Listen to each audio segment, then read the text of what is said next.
Hello guys and welcome back to my YouTube channel Shaem Tech BD. Today I will discuss how to fix MEETO app photos don't show.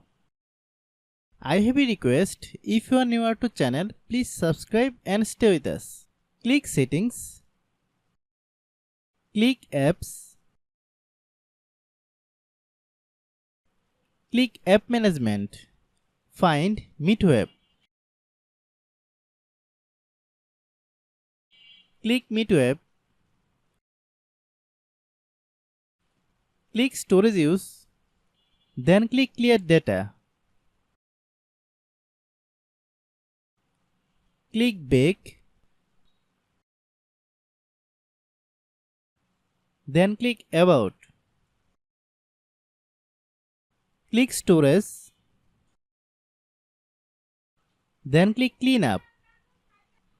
After complete scanning, click clean, then restart your phone. After restarting, then open Google Play Store.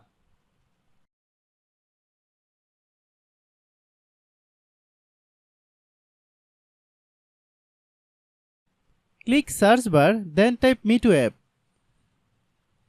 Click MEETO app. If you get any update, please update. Open MEETO app, then log in your account.